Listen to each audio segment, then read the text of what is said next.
Olá, olá, olá. São 10 horas em ponto desta terça-feira, dia 6 de junho de 2023. Estamos dando início, para nosso imenso prazer, a mais um Helena e Mário Vitor e Helena, aqui pela TV 247. Muito bem-vindos todos. Bom dia, Helena Chagas. Bom dia, Mário Vitor. Bom dia, pessoal que estava aqui no Bom Dia, né? Bom dia para quem estava no Bom dia para quem está chegando agora, galera. Vamos nessa, vamos conversar, porque tem muito assunto. Uma hora, gente, é pouquíssimo, não é? Para conversar de tudo isso que está acontecendo nesse momento. A gente nem sabe por onde começar, mas vamos começar pelo título, né, Mário Vitor, que a gente deu ao programa, a questão do Arthur Lira, né, que foi atropelado por uma picape, acabou demitindo o assessor dele, envolvido naquela investigação sobre os kits de robótica, os desvios nos recursos dos kits, da compra dos kits de robótica para as escolas lá de Alagoas, não é? Eu acho que esse caso aí está deixando o Lira encurralado, você não acha, Mário Vitor? Exatamente, e tem novidade, não é isso? Tem novidade nesse caso, porque, ao que parece, surgiram valores, não é, de quanto custam, de quanto custariam, não é, as emendas para os chamados kits de robótica, não é, que foram propostas, aliás, pelo próprio Lira, não é? Parece que 34 ou 35 milhões são de autoria do próprio Lira, que, segundo se apurou, mas agora, não é? Então há uma situação difícil para ele. A respeito da nossa pauta, a gente já vai voltar para o Lira, é impossível cobrir essa pauta hoje, gente. O Helena e Mário Vitor têm, na verdade, pelo menos, resumindo, 7 pontos de pauta.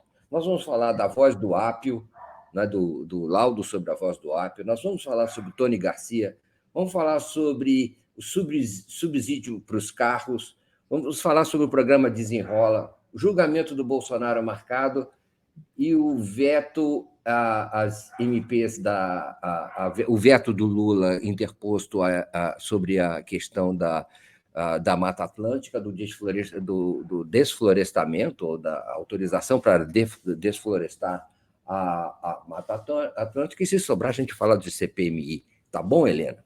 É uma carta de intenções, né, Mário Vitor?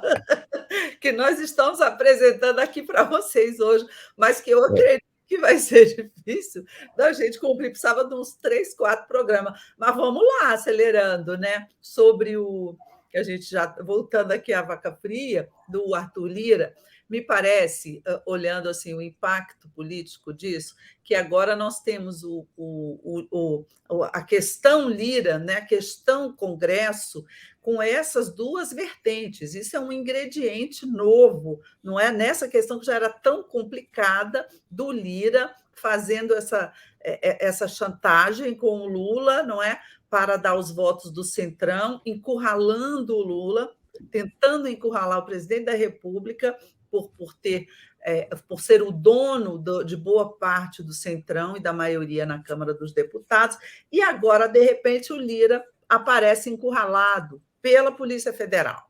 É difícil você convencer as pessoas de que não foi uma coisa que o governo resolveu usar para pressionar o Lira, mas tudo indica que não foi mesmo, porque o ritmo da Polícia Federal e do Judiciário nessa investigação, ele pode ser constatado, né? Você já tem, essa operação já havia sido pedida bem antes de aparecer essa crise política, já tinha sido autorizada, não foi feita porque 2 integrantes lá, 2 investigados estavam no exterior, enfim, você teve uma série de outros fatores que interferiram e fizeram com que essa operação acabasse saindo no auge da crise política do Lula com o Congresso, com a Câmara.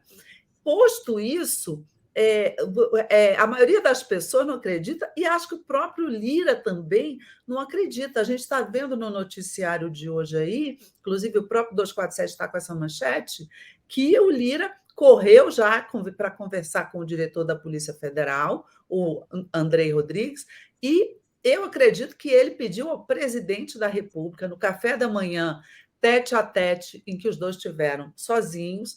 Eu acredito que o Lira tenha pedido também ao presidente da República para tentar tirar o pé da Polícia Federal do acelerador nesse caso. Mas eu acho muito difícil que isso seja feito. A essa altura do campeonato, o caso já está aí evoluindo. O Lula nunca foi um sujeito de interferir em investigações contra ninguém, nem contra aliados dele. Nesse caso, eu acho difícil que ele faça qualquer coisa. E esse é o fator, não é, Mário Vitor? Eu acho que esse é o fator de tensão nesse momento. O fator de tensão político nesse momento é esse.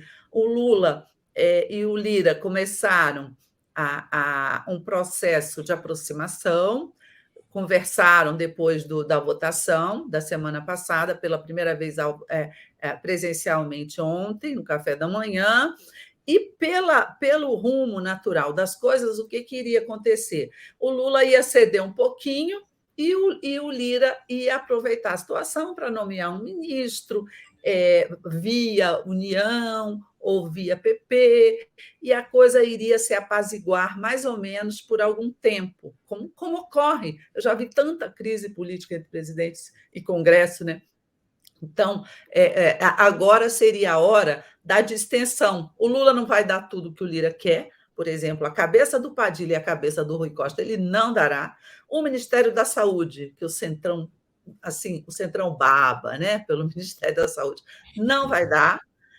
Mas ia ficar tudo bem, mais ou menos bem, porque ele iria mudar ministros da União, arruma um ministério para o PP, para os republicanos. O problema é que esse caso policial do Lira, que surgiu a partir do orçamento secreto, que era o principal instrumento dele para manejar suas maiorias no Congresso, com emendas do próprio Lira e de aliados, em Alagoas, desvios na compra desses kits robótica para escolas, que envolvem aliados políticos. Seu assessor, né, seu ex-assessor, foi demitido ontem, o Luciano Cavalcante, que estava envolvido, investigado no caso, e uma picape que apareceu ontem, identificada pela Folha de São Paulo, que pertencia ao Murilo Júnior. O sujeito em cuja casa foi casa ou, enfim, o sujeito que está relacionado à descoberta daquele cofre, gente, cheio de grana, lá em Maceió. Esse Murilo Júnior tinha uma picape, essa picape serviu para fazer pagamentos do esquema, e o que aconteceu? Essa picape foi emprestada, né? Apareceu na campanha a deputado do Arthur Lira, mais recente campanha. Então, isso aí botou lenha nessa fogueira. O Lira está muito, enfim, acuado. E o que se diz, né, no Congresso e até fora, no governo, é que não é bom você ter nem mesmo um adversário político, né? No caso, ele é um aliado, digamos assim, entre aspas, nesse estado de ânimos, porque esse tipo de coisa faz a pessoa reagir e se precipitar. Então, existe uma preocupação muito grande, gente, entre os assessores políticos, os articuladores políticos do presidente Lula em relação ao que o Lira pode fazer, tomado meio por esse desespero aí.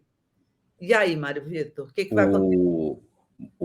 A matéria do Estadão de hoje diz que 33 milhões de orçamento secreto foram indicados pelo Lira para uso em equipamentos de robótica. Desses foram liberados 17 milhões. E nós não podemos esquecer que a operação da Polícia Federal, numa das empresas envolvidas, colheu 4,4 milhões, 4 milhões e 400 mil reais em dinheiro vivo num armário na empresa que foi alvo dessa apreensão e está ligada vamos dizer assim, a comercialização desses kits de robótica. 4,4 milhões e 400 mil em dinheiro vivo. Então, isso envolve um assessor demitido do Arthur Lira e também essa picape aí. Não é? Então, a coisa precisa ser melhor apurada. De novo, né, só para um dos municípios, que é Canapi, 5,8 milhões de reais foram destinados para... Canapi é famosa no anedotário brasileiro. Vocês lembram o que é Canapi? Canapi era a terra da Rosane Collor, não é? Do irmão dela, um Pompilho, do Joãozinho, acho que era Joãozinho, pessoal que figurou em outros escândalos, gente, como a história do Brasil se repete, não era? O escândalo da LBA, enfim, há mais de 30 anos, ainda no governo Collor, eu conheço Canapi, já estive lá. Eu nem ia fazer essa correlação, porque pobre Canapi, né? Não tem nada a ver com isso. Nada a ver, Os né? canapienses estão lá, vivendo sua vida como sempre viveram, trabalhando, e agora a gente tem esse assunto. Bom, quanto em paralelo, quer dizer, o Arthur Lira vai ter que ver como é que faz para responder a essa investigação que o envolve. Talvez é possível que ele consiga explicar isso. Vamos ver. É inexplicável, ele foi atropelado e se enfraquece politicamente no momento em que ele parecia ser o porta-voz, digamos assim, de uma espécie de crise permanente que se quer impor ao governo Lula. Né? Tem uma espécie de uma crise... Toda a realização do governo Lula, Helena, conseguiram transformar a vitória do arcabouço numa espécie de, sabe, queixa permanente, né? De queixa eterna contra isso. E certa mídia envolve nesses aspectos, vamos dizer assim, de valorizar o secundário em relação ao principal. O principal foi a vitória no arcabouço, vitória acachapante, mas isso é logo transformado, vamos dizer assim, naquela, sabe, aquela oração subordinada vira a principal? É isso que acontece. O apesar vira o principal. Então, é o seguinte, isso acaba dando uma certa enfraquecida nessa narrativa, segundo a qual o Lira vinha para cima do governo com toda a força, com toda a moral, para dizer que não estava funcionando, Rui Costa, Padilha e nada. Então, agora ele tem que também prestar contas do que ele fez e seus seguidores fizeram lá em Alagoas. Não é? Então, agora, tem o café da manhã. Eu tenho a impressão que está havendo uma movimentação positiva, apesar de tudo, com o Lira, com o Lula e Lira, nesse sentido de procurar cumprir as promessas, ocupar os espaços, estabelecer uma relação mais institucional entre o Palácio do Planalto, a liderança e a presidência da Câmara dos Deputados. Isso é bom para o governo Lula. Eu acho que muita confusão ali no parlamento não é bom para o Lula. Eu acho que é preciso negociar, é preciso botar a bola no chão, e eu acho que os dois estão se empenhando nisso. Eu espero que os dois estejam se empenhando nisso, consolidando o trabalho e aparando as arestas, consolidando o trabalho daquilo que aconteceu no arcabouço e aparando as arestas. Se a picape vai atrapalhar esse trabalho, eu não sei. O Lula está fazendo certo, tem que se relacionar com o presidente da Câmara, chamar para um café e tentar caminhar para que o trabalho ali siga em paz. Como eu acho até que o Lira fez um movimento e o Centrão fizeram um movimento de um certo voto de confiança no Lula. Eu vou acreditar na promessa, vamos em frente, vamos ver como é que a gente, depois da votação, dada essa demonstração, como a gente progride nessa relação. E eu acho que o Lula está trabalhando também nesse sentido.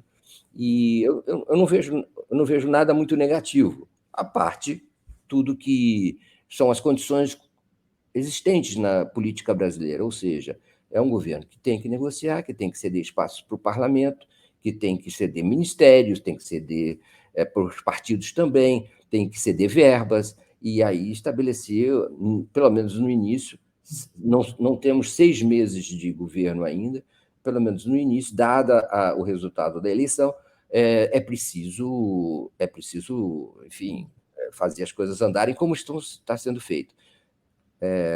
Não é, Helena? Eu acho que institucionalmente o presidente Lula, principalmente, está dizendo o seguinte: olha, eu vou fazer tudo o que vocês precisam, ou o máximo que eu puder, mas não venham querer mexer na minha articulação política, nem na minha casa civil, porque aqui é meu espaço, não tem como alterar. Quer passar para outro assunto ou você... Não, vou fazer até uma ponte entre esse e um outro assunto. Você tem razão, institucionalmente é isso que tem que fazer, as coisas estão caminhando, ou estavam, não sei, para uma distensão ali entre o Lula e o Lira. O Lula, afinal, aprovou o arcabouço fiscal, acabou, ainda que aos trancos e barrancos, aprovando a MP enfim, da constituição do governo, não é? Da estrutura de governo. O problema é que o medo que eu senti em algumas pessoas aqui ontem é do Lira acuado nas investigações, que evidentemente o desgastam perante a opinião pública, mas não o desgastam dentro do Congresso. Olha que curioso, para o pessoal do Sim. Congresso, isso lá não é nada demais, todo mundo tem isso, todo mundo usou orçamento secreto, né?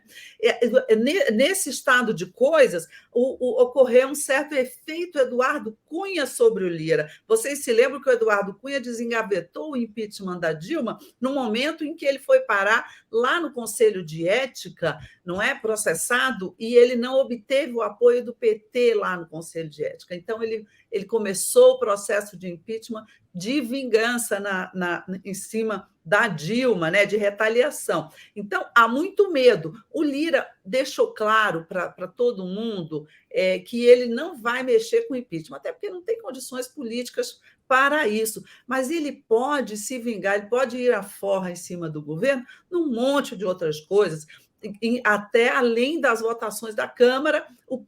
A próxima parada, não é, onde eles vão precisar do apoio do Lira, é a CPMI dos atos golpistas. E aí entra esse assunto assim de raspão, né? Antes de passar para outro, Sim. Que é a CPMI dos atos golpistas. Ela acho que ela vai se reunir agora, deve estar começando agora a reunião dela, para 40 dias, gente, 40 dias depois de criada, lida em plenário, agora que ela vai aprovar o seu plano de trabalho com as suas primeiras convocações para depoimento. De um lado, você tem Major Cid e Anderson Torres, que eles querem chamar, do outro lado, você tem o Gonçalves Dias e o Flávio Dino, que eles querem botar ali de qualquer jeito no alvo, a oposição. Então, você tem ali um ambiente delicado, onde o governo só tem a maioria numérica. Por quê? Porque se ele contar com os indicados do Arthur Lira, com o pessoal do Centrão, sobretudo com o presidente da CPMI, o deputado Arthur Maia, que é ligadíssimo ao Lira, foi colocado ali pelo Arthur Lira. Então, você tem aí fatores de preocupação que misturam né, o caso Lira, para você ver a capilaridade, né, dessa crise política aí, a questão da CPI. Vamos ver o que vai acontecer. Me parece, eu cada dia fico mais convencida de que os dois lados em atuação nessa CPI estão querendo mesmo um neutralizar o outro e que nada avance muito, né? Que você não tenha um tiroteio muito pesado ali, nem em cima de um, nem em cima de outro, mas vamos ver, para o governo, tudo depende do apoio do Lira nessa CPMI, né, Mário Vitor? A CPMI ela pode ser dinamite, né? Pode ser dinamite, porque também tem o seguinte, não é, Helena? Só para falar do assunto, já que você aproveitou para inserir esse tema, eu não posso deixar de dizer o seguinte: a CPMI é diferente do Congresso, é diferente da Câmara. O funcionamento ali é um pouco mais, digamos assim, imprevisível, num certo sentido, porque um parlamentar pode fazer a diferença ali por uma intervenção. Uma testemunha, um depoente, pode simplesmente mudar os rumos e comprometer o futuro. Nós vimos isso na CPI da Covid. Muitas vezes são atuações individuais que determinam o futuro. Então, e aí, Helena, são eventos muito transcendentes, como você sabe, né, os atos o que aconteceu em 12 de dezembro, não é a tentativa de invasão da Polícia Federal, da Polícia Civil, não é? A tentativa de incêndio em postos de gasolina e caminhões de gasolina, depois o incêndio, a tentativa de colocação de uma bomba nas proximidades do aeroporto internacional de Brasília. Tudo isso é dinamite, não só dinamite no caminhão, mas dinamite na CPMI e na política brasileira. Então, vamos ver, porque nem tudo está marcado, e vamos acompanhar isso com atenção. Agora, em relação a Lira ser um novo Eduardo Cunha, eu acho que as conjunturas são diferentes, né? Mas haverá um espírito de corpo em torno do Eduardo Cunha, do Arthur Lira, sim, e muitos dos parlamentares, inclusive, são investigados, se fecharão em torno dele. Mas a gente tem o tema da voz do juiz Eduardo Apio, que surgiu um laudo providenciado pela defesa, e que parece que demole, né, o ritmo, né, o sentido da investigação até agora. O Eduardo Apio, o laudo, na verdade, ele diz que é inconclusiva a indicação de que a voz é do juiz Eduardo Apio naquele telefonema dado para o filho do desembargador, não é isso?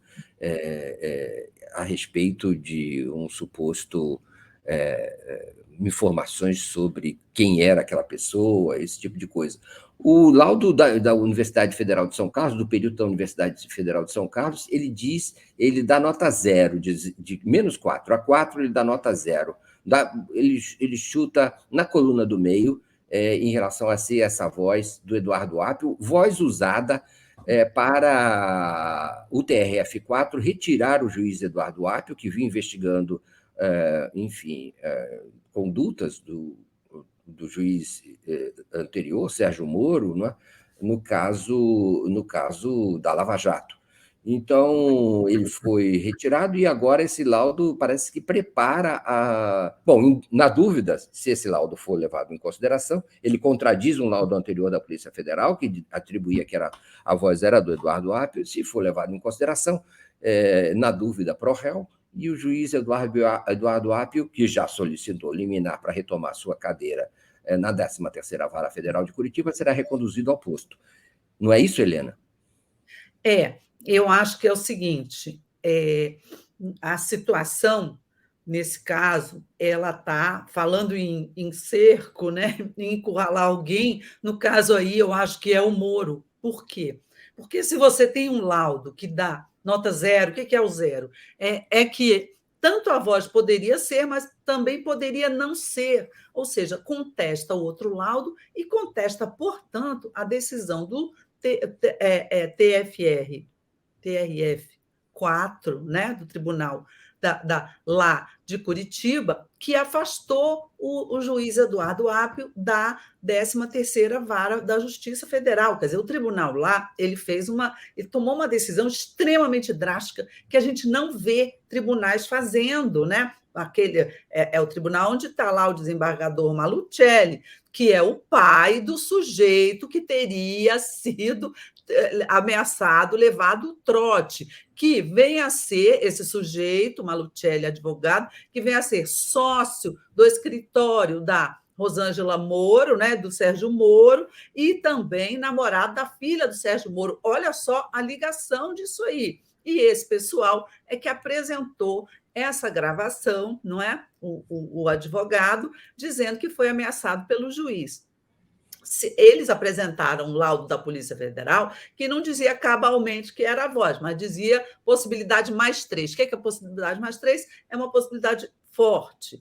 Agora temos um laudo que dá 0 de possibilidade, contestando o outro laudo. Assim, mesmo que não tivesse aparecido, o ato do TRF4 já teria sido uma coisa intempestiva, já teria sido uma atitude exagerada, tanto que o Apio recorreu e o STJ mandou fazer lá em Curitiba, lá no tribunal, uma correição. O que é isso? É um processo em que o juiz é tipo um inquérito interno, né? Uma auditoria interna, em que uma autoridade superior vai lá e manda investigar, né? Manda apurar o que aconteceu aqui nesse tribunal.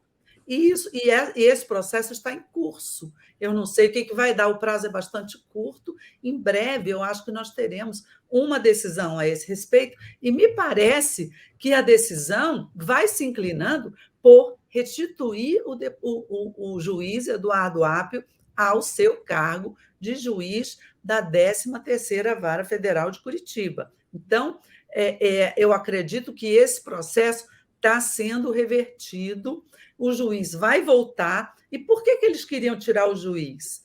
Porque o juiz está investigando uma série de denúncias e de fatos, não é, relativos a abusos do Sérgio Moro na Lava Jato, não é? Coação de testemunhas, delação premiada. E aí, com isso, a gente nem falou dos nossos amigos, né? Você está passando aqui as observações deles, a gente tem que parar um pouco para ler os comentários, gente, porque estão muito interessantes. Mas, com isso, Mário Vitor, a gente pula no nosso próximo assunto, que é a denúncia lá do Tony Garcia. Porque está tudo ligado. Tudo interligado. Inclusive, essa é uma das razões pelas quais eles afastaram o Apio, porque o Apio estava dando curso, não é, a essa denúncia, estava ressuscitando a investigação que o Tony Garcia fez.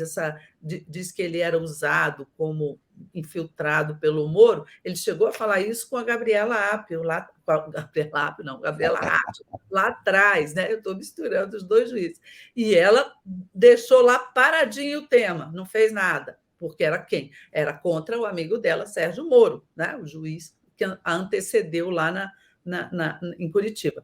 Então, você vê que tudo isso é uma rede e que, se o STJ, de fato, como a gente acredita que poderá acontecer agora, depois, né, dessa exposição toda, restituir o Apio ao seu devido lugar, né, que é a 13ª Vara, o Moro vai ficar numa situação cada vez mais difícil, por si só, né? Não precisa nem de laudo para fazer isso, por si só.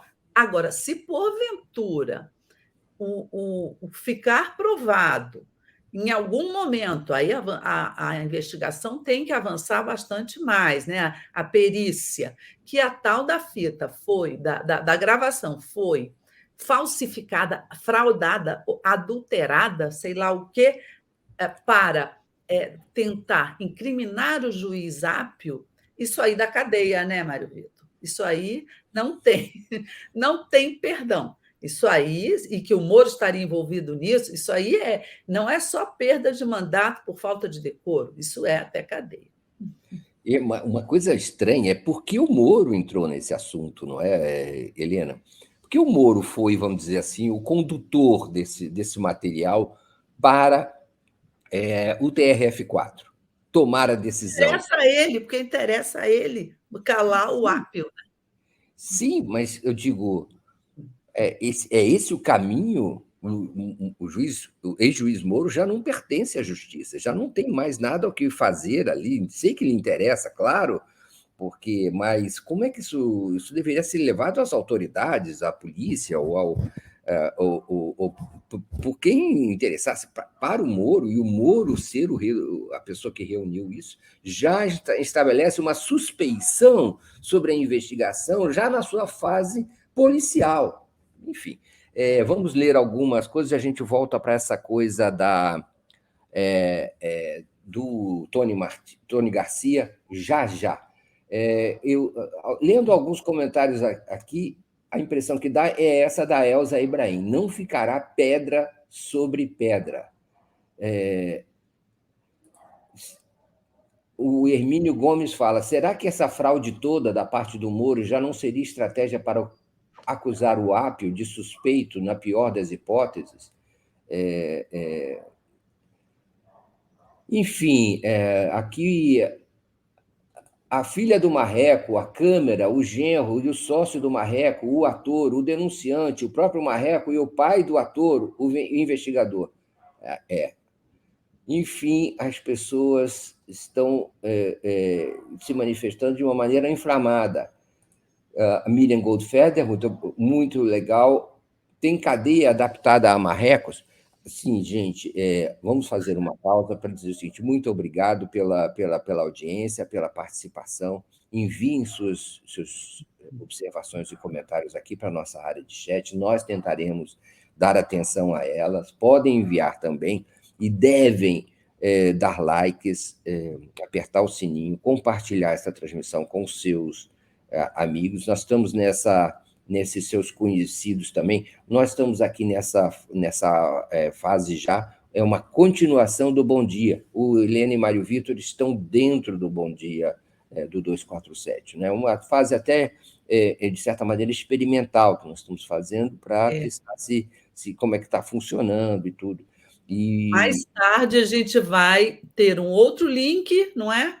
Que vai nos acessar separadamente no YouTube, tá bom? É possível procurar Helena e Mário Vitor no YouTube, a partir mais ou menos de meio-dia por aí, a gente já vai estar lá pronto para vocês assistirem. Esse link do Bom Dia também estará no YouTube também daqui a pouco, tá? Ele, vamos dizer assim, esse nosso vídeo ele é destacado do Bom Dia e ele é colocado à parte na listagem do YouTube 1 hora depois que o programa, por aí, 1 hora depois que o programa acaba, para aquelas pessoas que querem assistir depois poderem localizar o Helena e o Mário Vitor à parte do Bom Dia. Então, é isso, né? Isso, ainda sobre o Lira, o perfil Winatulo diz: não há por que ter medo do Lira, ele é imperador do Brasil.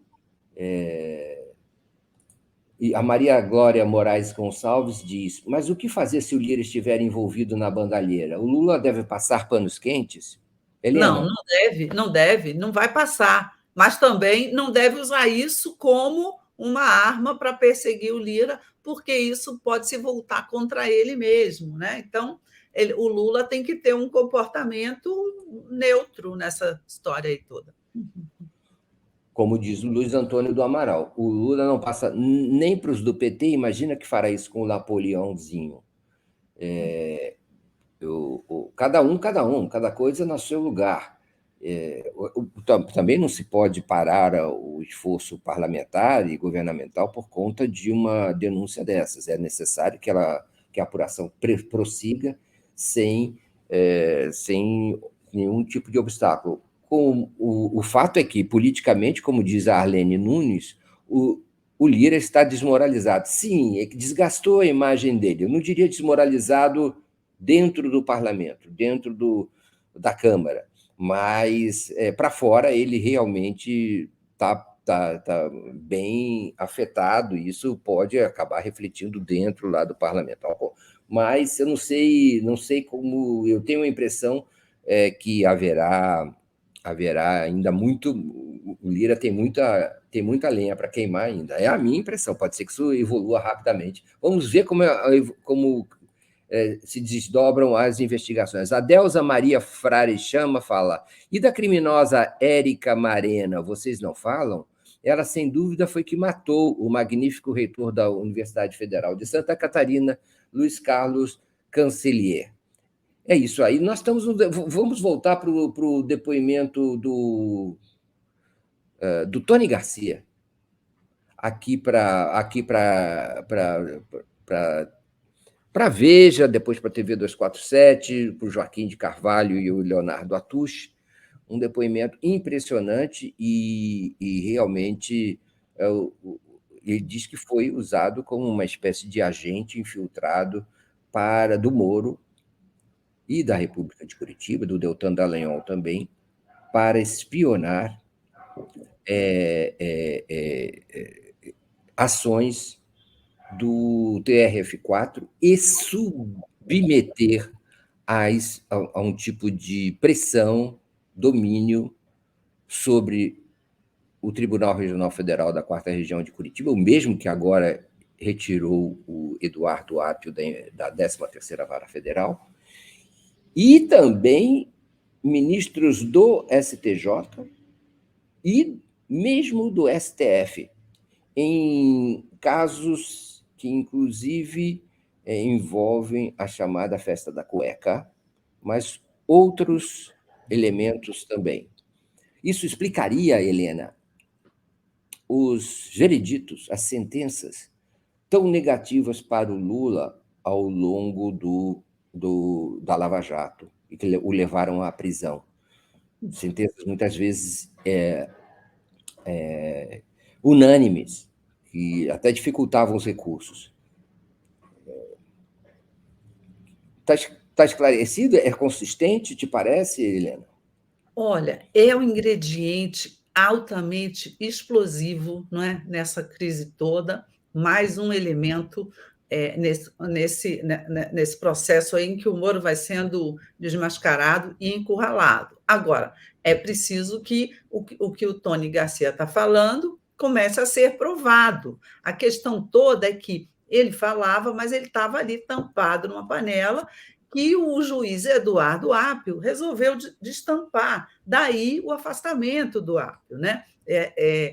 O que o Apio estava disposto a fazer? A ouvir o Tony Garcia, a prosseguir com essa investigação sobre o que ele diz, que ele foi usado para gravar, não é, pessoas ilegalmente, não é? Ele fez um acordo de delação e aí o Moro e os procuradores ou usaram para gravar pessoas, para fazer vários atos ilícitos. Agora, é preciso ver o que ele diz. Por exemplo, a festa da cueca lá dos desembargadores, claro, é possível que possa ter havido. Agora, não acho que tenha sido entendeu? A festa da cueca, o Moro chantageava os desembargadores, porque todo mundo sabia da festa. Eu acho que o TRF4 é integrado por juízes, por desembargadores tão conservadores e de direita, não posso falar por todos, mas muitos, esses que referendaram as decisões do Moro por unanimidade, são pessoas ideologicamente próximas do Moro, amigos do Moro, politicamente próximos do Moro. Então, é tudo ali muito parecido. Não dá para a gente dizer de cara assim, eles estão na mão por causa da festa da cueca, todos. Só o que eu estou dizendo é o seguinte: o Tony Garcia, que é uma figura conhecida lá do Paraná, da política paranaense, ele falou naturalmente, porque ele tem uma intenção. Eu acho que a delação premiada dele foi desqualificada e ele pode perdê-la, não é? Então ele tem ali um interesse claro. Acho que boa parte do que ele falou é verdadeiro, faz todo o sentido, mas é preciso ali investigar, e é por isso que o Eduardo Apio tem que voltar para o lugar dele de juiz titular da 13ª Vara, para colocar tudo em pratos limpos. Eu sou a favor disso, expor tudo que o Tony Garcia disse: vamos correr atrás, vamos investigar, vamos mostrar. Né? E se uma pequena parte do que ele está dizendo já for verdade, o Moro já fica numa situação muito difícil, irremediável. Eu acho que, como senador, né, ele vai possivelmente perder o mandato dele se comprovar tudo isso. Só para a gente terminar, antes de passar para outro tema, eu acho que na iminência da prisão, não é? Da prisão do Tony Garcia, ele resolveu explodir a embarcação. O quarteirão, como diria Roberto Jefferson, explodiu o quarteirão, né? E essa também vamos dizer assim, a desconsideração da juíza que ficou no lugar do Sérgio Moro, Gabriela Hart, evidentemente, como todos sabem, ligada ao Sérgio Moro, em relação a esse conjunto de denúncias que ele fez numa audiência privada com ela em 2021. Todas essas questões foram trazidas lá, a parcialidade do juiz Sérgio Moro, e foram absolutamente arquivadas pela Gabriela Hart, a mesma juíza que agora, subitamente, com o impedimento do Eduardo Apio, retornou à Vara Federal de Curitiba e acaba também, depois disso, de solicitar sua própria suspeição para julgar o caso, ou para continuar tocando a 13ª Vara Federal, e pediu remoção de lá e do caso. Ou seja, está cheirando mal, né? Vou cair fora disso aqui, não é? Vou cair fora disso aqui, alegou ela que está processando o Tony Garcia por difamação, por crime contra a honra dela. Então, ela não pode mais ficar responsável por esse caso. Convenientemente, eu acho que ela procura escapar dessa correição que será geral, e que precisa ser geral, como várias pessoas pedem, especialmente o próprio ministro do Supremo, Gilmar Mendes, que pede uma investigação geral. E ela tem que ir muito mais fundo, ela tem que pegar todos esses desembargadores do TRF4 e investigar a todos, porque há altas suspeitas sobre o que acontece na Justiça, e não pode parar diante do STJ nem do STF. E passar a limpo tudo isso, essa caixa preta desse tipo de justiça. Golpista. Está na hora de passar a limpo isso de uma vez por todas. Há, inclusive, de passagem, referências a uma espécie de providência para uma entrevista para a Veja, que foi negociada com a Veja, e que teria que ser dada à Veja, segundo ordenou o Sérgio Moro ao Tony Garcia. Então, há coisas aí do arco da velha, há outros casos em que aparece uma sala exclusiva de um repórter na Vara Federal de Curitiba, também, onde eram feitas os depoimentos e entrevistas com pessoas designadas. Bom, vamos passar para outro ponto, que o outro ponto olha só, antes de passar, só para dar uma notícia que o Paulo Emílio me mandou agora, que a sessão da CPMI lá dos atos golpistas já começou, e já começou com bate-boca, porque o Rogério Correia questionou a presença do André Fernandes, que está investigado pela Polícia Federal como participante dos atos golpistas, lá dentro da CPMI. Então, por enquanto, ninguém votou nada, ninguém decidiu nada, porque eles começaram ali brigando. Então, continuem aqui e vamos falar do subsídio para os carros. O governo anunciou o subsídio para carros de 1,5 bilhão. É isso, Helena?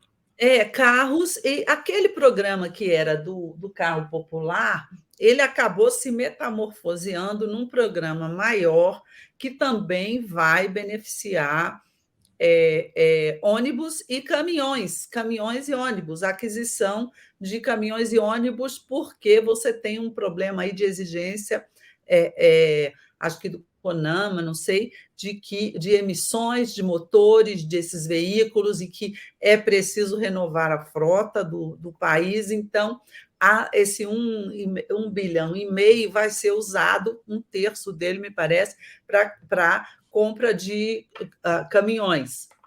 E isso aí também, do ponto de vista político, esse programa me parece que é uma iniciativa do governo Lula para agradar categorias, setores que não votaram nele, né? Porque o carro popular não é para classe C, D, né? É para uma classe média, média baixa, não é?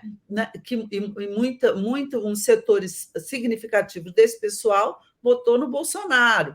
Por outro lado, caminhoneiro é o quê, gente? Caminhoneiro é aquela categoria majoritariamente bolsonarista. Então, além do lado econômico, que o Haddad e o vice-presidente e ministro da Indústria e Comércio, Geraldo Alckmin, explicaram ontem, na hora que lançou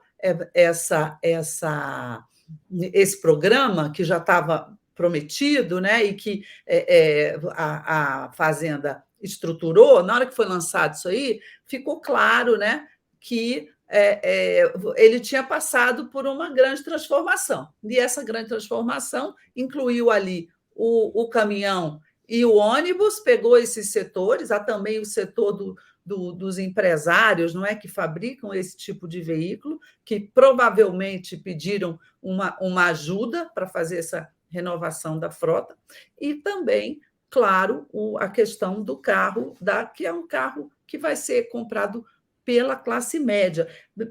No mesmo dia, Mário Vitor, também o governo deu sinal de vida para o Desenrola, que é o programa que vai ajudar os brasileiros endividados. Isso foi prometido lá na campanha, e o Lula está cobrando do Haddad desde o primeiro dia de governo esse programa de renegociação das dívidas das pessoas endividadas, né? Quem tem dívida até R$ 5.000 poderá entrar no Desenrola. Quem tem dívidas pequenininhas, até R$ 100, vão ser diretamente perdoadas e as outras vão ser renegociadas. Isso também pega um público ali interessante, não é? Classe média, média baixa, pessoal que está, classe C, que está ali com a corda no pescoço, que vai poder renegociar suas dívidas.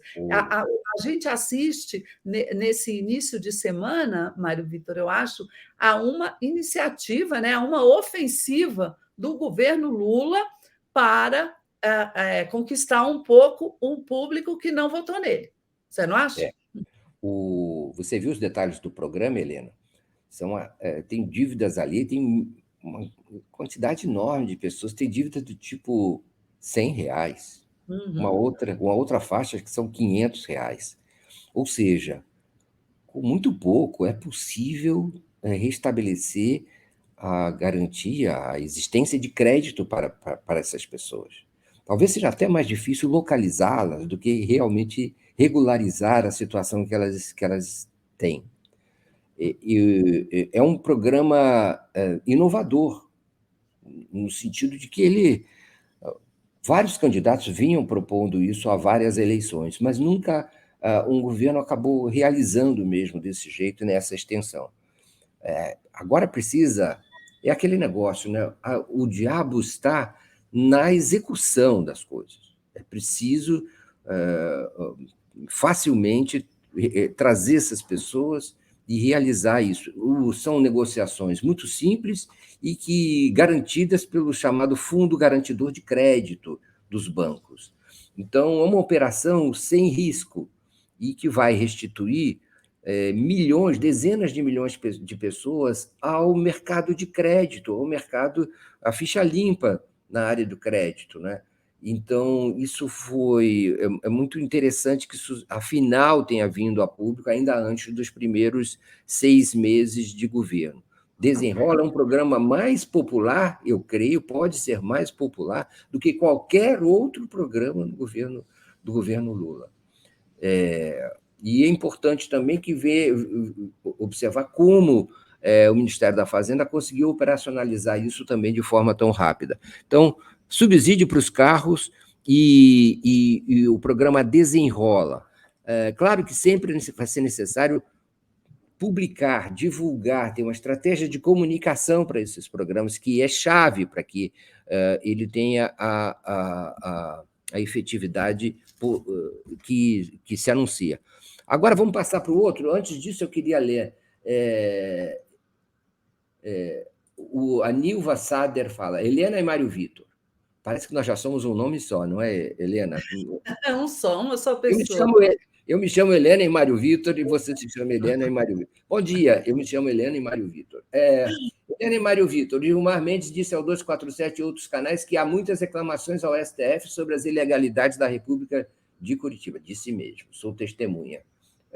Nilva. Obrigado ao Cláudio Alves. Se for tudo mentira, Tony Garcia está ferrado.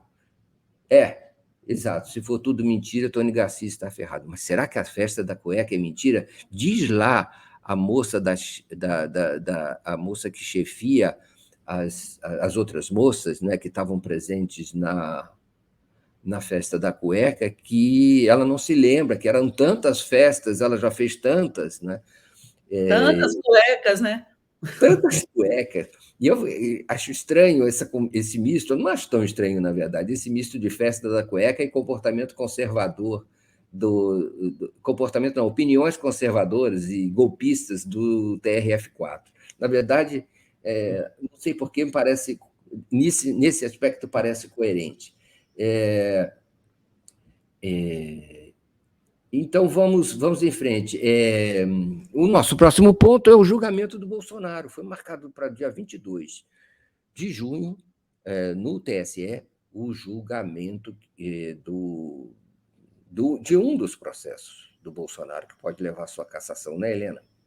Foi, exatamente. O Alexandre Moraes, presidente do TSE, marcou para o dia 22 aquele julgamento que vai analisar o processo por abuso de poder, não é, do Bolsonaro na campanha eleitoral, quando ele reuniu aqueles embaixadores todos lá no Palácio para dizer que as urnas eletrônicas não funcionavam, atacar o sistema eleitoral, ou seja, com uma fake news, e usar da condição dele de presidente da República, não é? Para chamar representantes estrangeiros né, no Brasil para falar mal do nosso sistema eleitoral, para colocá-lo em questão. Então, é muito grave o que ele fez. Esse processo já está instruído, já está cheio de provas, já tem, inclusive, parecer do Procurador-Geral Eleitoral, Paulo Gonet, a favor da inelegibilidade do Bolsonaro, da punição ao Bolsonaro, porque não há dúvidas que ele fez aquilo, ainda usou a TV Brasil para transmitir, ou seja, usou a máquina pública em próprio favor. Então, não tem a menor dúvida de que...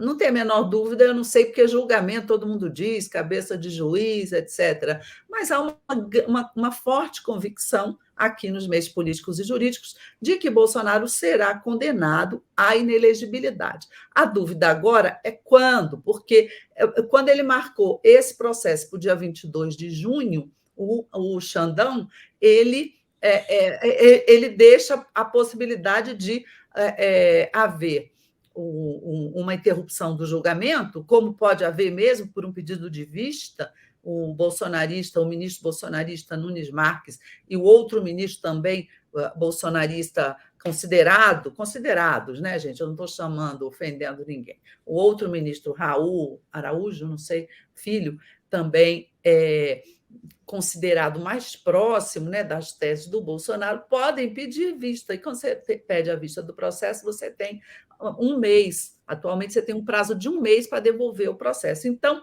se no dia 22 alguém pedir a vista, esse um mês vai cair lá dentro do recesso, então só se terá uma resolução disso em agosto. Tudo indica o placar no tribunal até este momento está de que haverá ao menos 5 votos contrários ao Bolsonaro, e se houver 2 pela absolvição, que seriam justamente o Nunes Marques, o Raul, né? Esses 2, mas o resto seria o Alexandre, a Carmen Lúcia e os dois, o outro, o Benedito Gonçalves, que é o relator, que é ministro do STJ, e os dois advogados que tomaram posse na semana passada e que são nomeados muito rapidamente pelo presidente Lula e que são ligados ao Alexandre de Moraes. Então, você tem ali um julgamento que nenhum julgamento você pode dizer com certeza,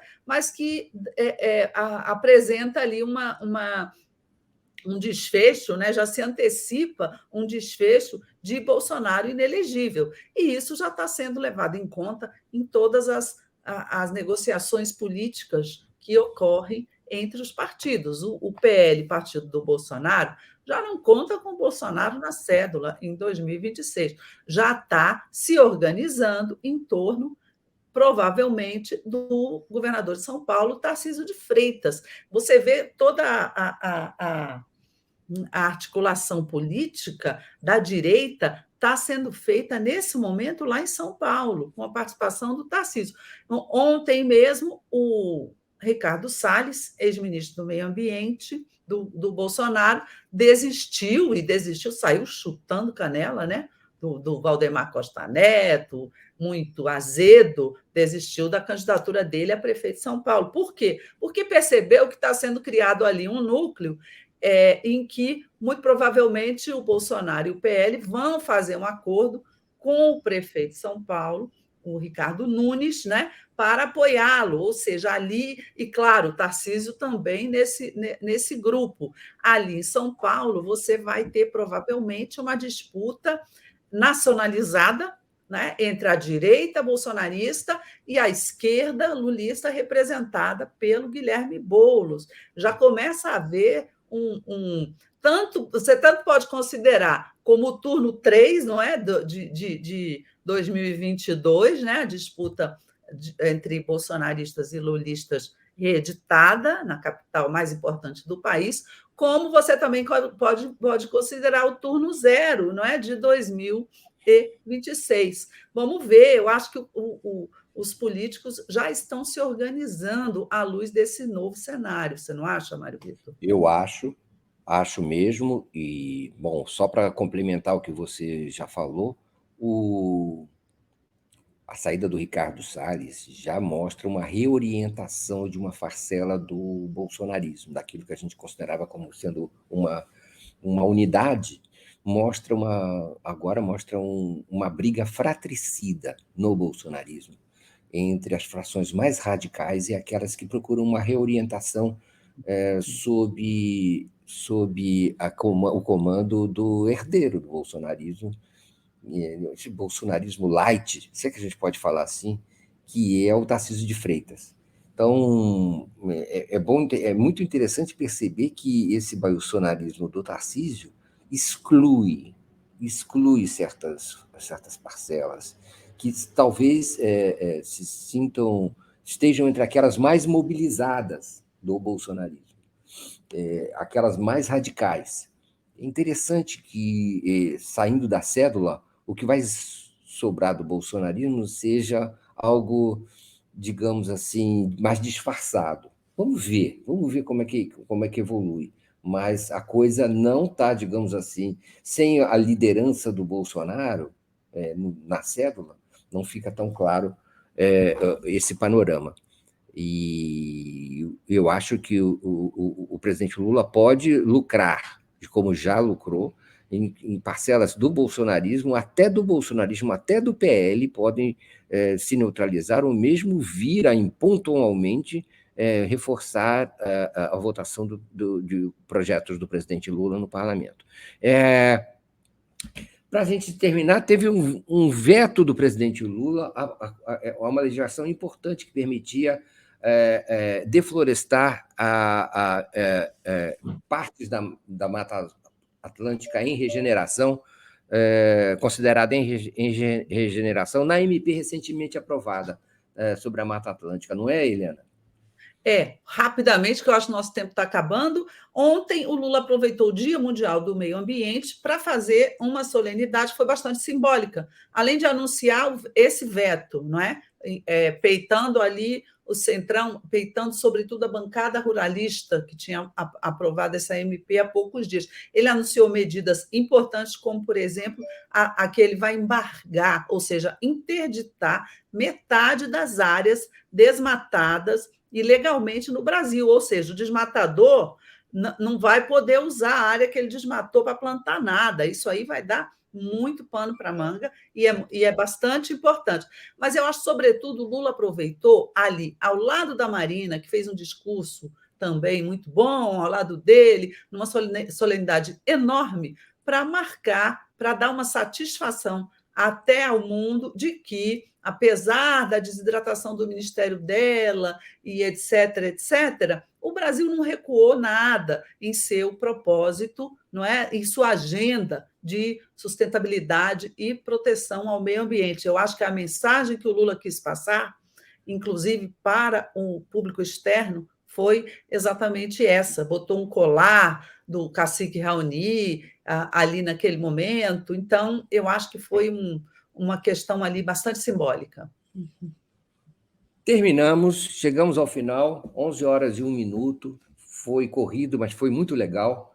A gente queria agradecer a audiência de vocês, chamá-los para o próximo Helena e Mário Vitor, depois de amanhã, quinta-feira, no mesmo horário, às 10 da manhã. Nós estaremos aqui de volta para completar essa é feriado, mas a gente está disposto a trabalhar para vir encontrar vocês aqui. Então, vocês, por favor, venham, tá? Estamos aqui no feriado, exatamente, Corpus Christi, com Helena e Mário Vitor e Helena. Fiquem agora com o Giro das 11 e a gente volta na quinta-feira. Tchau, tchau. Tem também a CPMI, que deve estar sendo transmitida ao vivo. Tem tudo, tem programa para todos os gostos. Tchau, tchau. Tchau, Helena. Até quinta. Valeu, gente. Beijo para todos. Até quinta-feira. Deixa eu achar aqui a vinheta que termina o programa e já terminou. Tchau, tchau.